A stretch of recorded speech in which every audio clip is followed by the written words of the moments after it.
Hey guys, what's up? It's Alex or Nuznuz, and welcome to my fully AFK Kree'ara or Armadyl guide. This guide will showcase using Revolution++ to fully AFK Armadyl and get as many kills per hour as possible with the least amount of effort. To start off this guide, we are going to be talking about the required stats and then the recommended stats. In order to kill Kree'ara, you are going to need level 70 range, and you must have access to the God Wars dungeon, which requires the Troll Stronghold quest. Soul Split is also highly recommended for this method to be AFK. In terms of recommended stats, they are as follows: 85 plus combat stats, 95 prayer for Soul Split and Turmoil, 96 herblore for overloads, although extreme potions will work okay, 67 summoning for a war tortoise, and Soul Split again is highly advised for this method. Now we are going to look at the recommended items that are useful and may help you out while doing this method. Again, you do not need all of these items, but they all are very useful. First off is the Spring Cleaner for alking drops and making it so you have to pick up less things. Magic Notepaper to note loot such as super ranging and defense potions, which Kree'ara drops, which are pretty nice to use Magic Notepaper on. Enhanced Excalibur is good to get free heals. Overloads, of course, are, just all around good. The Ancient Elven Ritual Shard to make your prayer last longer. Adrenaline Potions to keep your adrenaline up and for overall faster kills.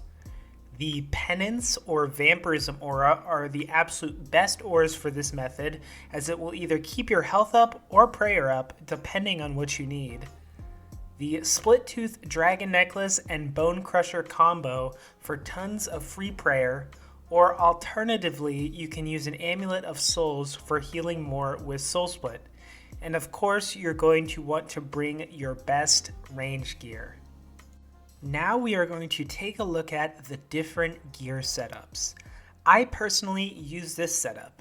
It's a very high level setup. I use full Serenic, which looking back at it, it's not very cost effective. Something like full Pernix is probably the highest tier armor I would bring here.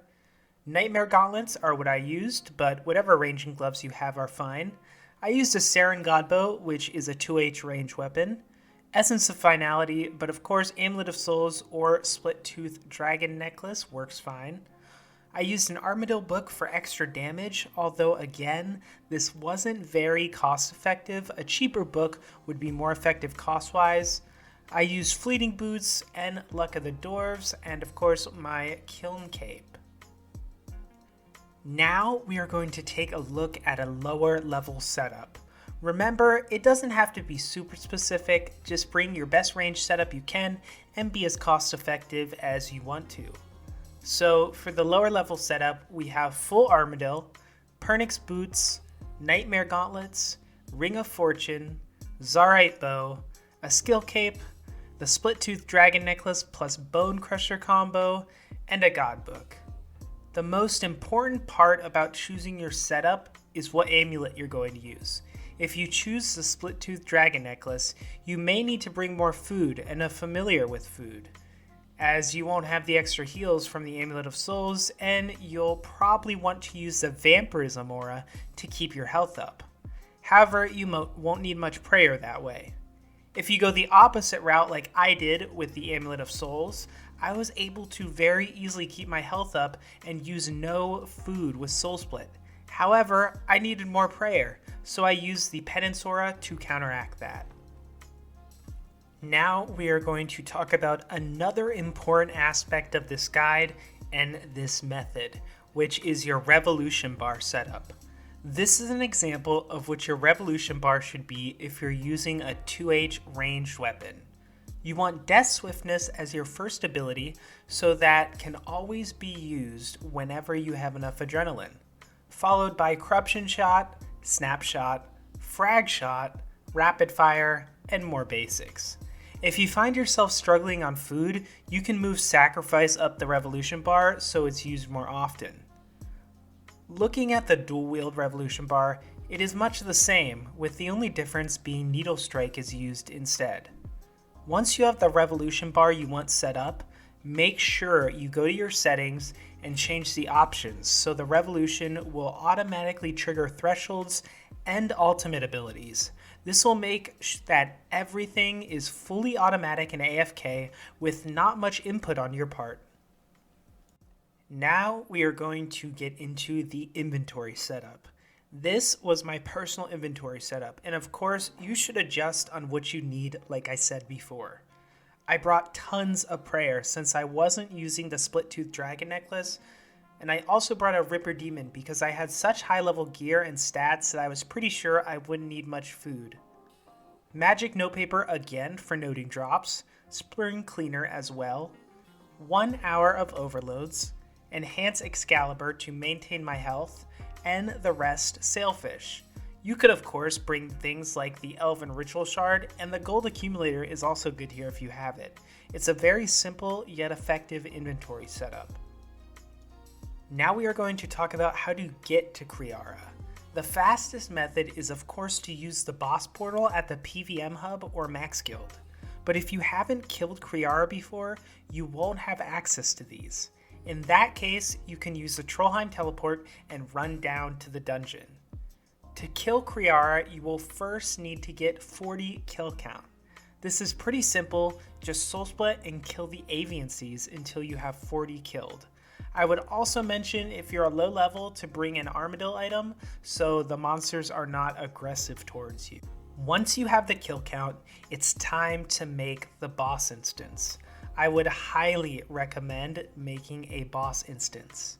When you make your instance, make sure you set the spawn speed to fastest.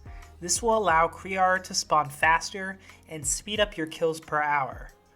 The basic strategy is to turn on your soul split, drink your overload or stat boosting potion, stand in the corner of the room so Armadyl cannot push you around. Click Armadyl and let Revolution++ take the wheel. Make sure you have auto retaliate on and you will automatically kill the minions once Armadyl is dead.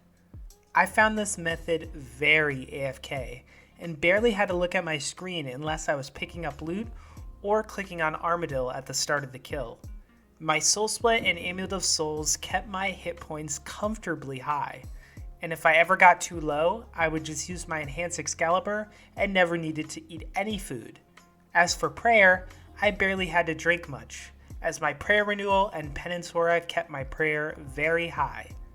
In the hour, with my gear, I ended up getting 65 kills, all completely AFK. I didn't manually input any abilities or do anything special. This is a really good method and I enjoyed it a ton. Now we are going to look into how much money you can expect to make per hour AFKing Kree'ara. At Kree'ara, I managed to get 65 kills in the hour. The wiki shows the average GP per kill as 110,000 GP. This means I was making 7.1 mil GP per hour over the long run, judging by the unique drop rates. However, I feel like if you're a high level and use a more powerful aura like Reckless, you could probably get around 70 kills or so while AFK. As for the lower level setup, you can probably expect 45 to 50 kills per hour and around 5 to 5.5 mil GP per hour.